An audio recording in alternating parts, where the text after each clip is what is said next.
सियासत में कोई दल किसी का सगा नहीं होता, सगे होते हैं तो बस अपने फायदे के। ये बात क्यों कही जाती है? अरविंद केजरीवाल का ये ट्वीट इस सवाल का जवाब है। ये ट्वीट ऐलान है कि दिल्ली विधानसभा चुनाव में आम आदमी पार्टी ने कांग्रेस के लिए अपने साथ गठबंधन के दरवाजे बंद कर दिए हैं। उसी कांग्रेस से जिसके साथ आम आदमी पार्टी ने लोकसभा का चुनाव लड़ा था, वही कांग्रेस जिसके साथ मिलकर बीजेपी की खिलाफत में आम आदमी पार्टी सुर में सुर मिलाती है। लेकिन संजोग देखे कि जब बात दिल्ली विधानसभा चुनाव की आई तो आम आदमी पार्टी ने कांग्रेस को ही किनारे कर दिया। मैं ये बात स्पष्ट कर देता हूं कि आने वाला दिल्ली चुनाव आम आदमी पार्टी अपने संगठन की ताकत और अपने राजनीतिक बलबूते पे लड़ेगी। किसी प्रकार का कोई गठबंधन का सवाल ही पैदा नहीं होता।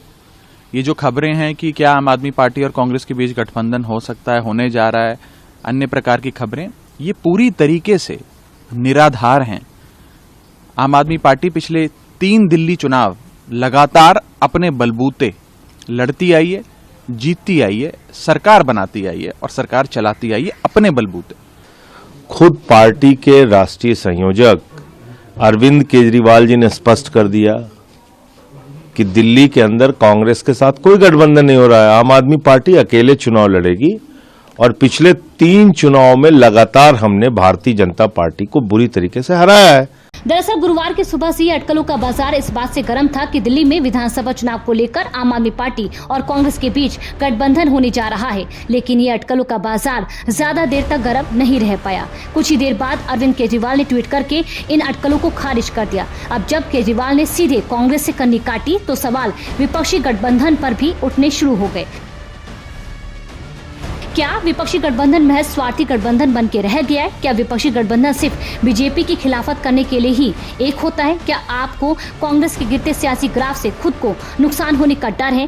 कांग्रेस ने आम आदमी पार्टी को हरियाणा में एक भी सीट नहीं दी थी, तो क्या आपने हरियाणा का बदला लिया है? ऐसा पहली बार नहीं है जब अरविंद केजरीवाल कांग्रेस को दरकिनार कर रहे हों। इससे पहले पंजाब के चुनाव में भी केजरीवाल ने कांग्रेस के साथ गठबंधन नहीं किया था। हालांकि समय समय पर दरकिनार करने की ये कहानी एक तरफा नहीं है।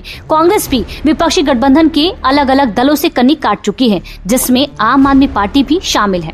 कांग्रेस ने हरियाणा विधानसभा चुनाव में आम आदमी पार्टी और समाजवादी पार्टी से गठबंधन पर इनकार कर दिया था। कांग्रेस ने मध्य प्रदेश के विधानसभा चुनाव में भी विपक्षी गठबंधन के साथियों को भाव नहीं दिया था। कांग्रेस ने जम्मू कश्मीर के विधानसभा चुनाव में भी सिर्फ नेशनल कॉन्फ्रेंस से गठबंधन किया था, क्योंकि वो वहां मजबूत थी। महाराष्ट्र के विधानसभा चुनाव में भी ऐसा हुआ। आखिर में आपने तो चुनाव लड़ने से ही इनकार कर दिया था। कांग्रेस जिन राज्यों में अपनी स्थिति को मजबूत भाप पाई है, वहां पर उसने गठबंधन के साथियों को हमेशा किनारे ही किया है। तो अब जिन राज्यों में विपक्षी गठबंधन के साथी मजबूत हैं, वो कांग्रेस को उसकी करनी का भरनी वाला ज्ञान दे रहे हैं और अब तो घमासान विपक्षी गठबंधन के नेतृत्व को लेकर भी छिड़ा हुआ है। सवाल वहाँ भी कांग्रेस के ऊपर ही उठ रहे हैं। को पहले दिन से कह रहे हैं कि पप्पू फेल हो गया। अब जो उनके साथी हैं उन्होंने कह दिया कि भी ये रिजेक्ट हो गया, इससे हमारी गाड़ी चलने वाली नहीं है। तो गाड़ी तो इनकी किसी से भी चलने वाली नहीं है। अब ये बार बार इंजन बदल के देखना चाहते हैं, लेकिन इनकी पटड़ी खराब है। जिसकी पटड़ी खराब है उसकी गाड़ी कहाँ से चलेगी? कि अभी इंडिया आघाड़ी जो है, ये इंडिया आघाड़ी में ये मतलब वो एकमत होने वाला है नहीं है, क्योंकि वहाँ हर पार्टी का लीडर है और हर एक आदमी चाहता है कि मैं उसका कन्वर्ट बनूं। लेकिन अभी तक मतलब इतने दिन ये गठबंधन बनकर 1 साल से ज्यादा दिन हो गए, लेकिन अभी तक उनका चेयरमैन या उनका जो कन्वीनर वो फिक्स नहीं हुआ है। विपक्षी गठबंधन में लड़ाई इस समय हर दल के अपने मुद्दों और खुद के फायदे पर हो रही है। आम आदमी पार्टी ने दिल्ली में ये साफ कर दिया है कि वो अकेले दम पर चुनाव लड़ने जा रही है। चुनाव में अभी 2 महीने बाकी हैं। आम आदमी पार्टी ने 31 सीटों पर प्रत्याशी भी घोषित कर दिए हैं। लेकिन दिलचस्प ये है कि आम आदमी पार्टी की जारी लिस्ट में 24 मौजूदा विधायकों के नाम नादारद हैं। ऐसे में खबर ये भी है कि सभी विधायक लामबंद होकर बगावत की तैयारी में हैं। आपने अभी तक जिन 31 सीटों पर प्रत्याशी घोषित किए हैं, उस पर साल 2020 के चुनाव में 27 सीटों पर आप, जबकि 4 पर बीजेपी के विधायक थे। आपने इस बार 27 विधायकों में से 24 के यानी 89% टिकट काट दिए हैं। आपने 3 विधायकों की सीट भी बदली है। वहीं जिन 4 सीटों पर पार्टी हारी थी, उनमें से 2 पर पिछली बार हार चुके प्रत्याशी को ही दोबारा टिकट दिया है। आम आदमी पार्टी दिल्ली चुनाव के लिए अपनी पाली में माहौल बहुत पहले से ही बनाने की कवायद में जुट गई थी। टिकट बंटवारे में इसकी झलक भी देखने को मिली, जब कई बड़े नेताओं का भी टिकट काट दिया गया। अब खबर है कि इसी की खिलाफत में आम आदमी पार्टी नेता बगावत कर सकते हैं। आम आदमी पार्टी के विधायक अब्दुल रहमान ने तो इस्तीफा भी दे दिया है।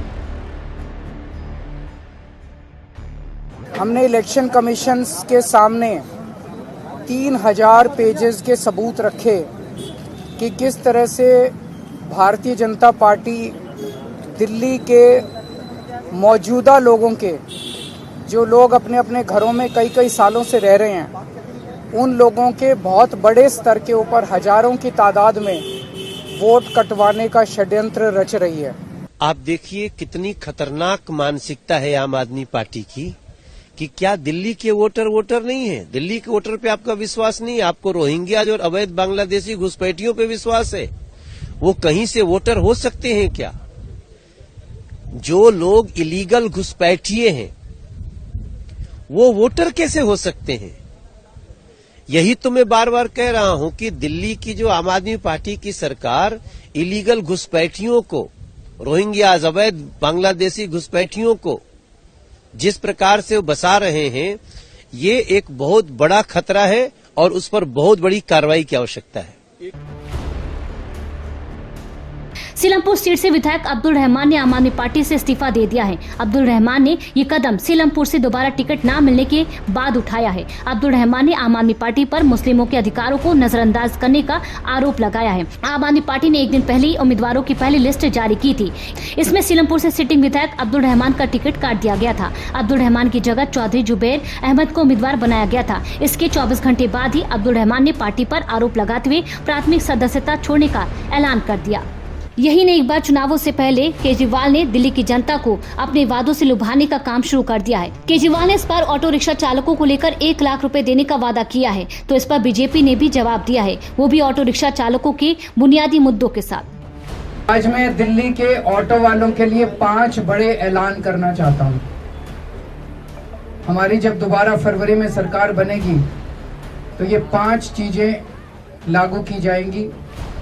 एक कि ऑटो वाले बहुत गरीब हैं, बहुत ज़्यादा गरीब हैं। जब ये बेटी की शादी करते हैं तो इन्हें तकलीफ होती है, तो अगर किसी भी ऑटो वाले की बेटी की शादी होगी तो सरकार की तरफ से 1 लाख रुपए उनकी बेटी की शादी के लिए।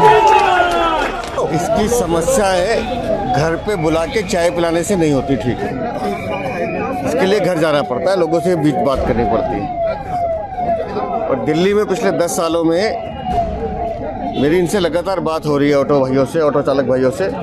इनको सिर्फ ठगने का काम किया गया है। आज ये गाड़ी पास कराने जाते हैं तो पैसे देने पड़ते हैं। अभी यहाँ सड़क पर किसी कस्टमर से बात कर ले तो फिर से फोटो खींच जाती है।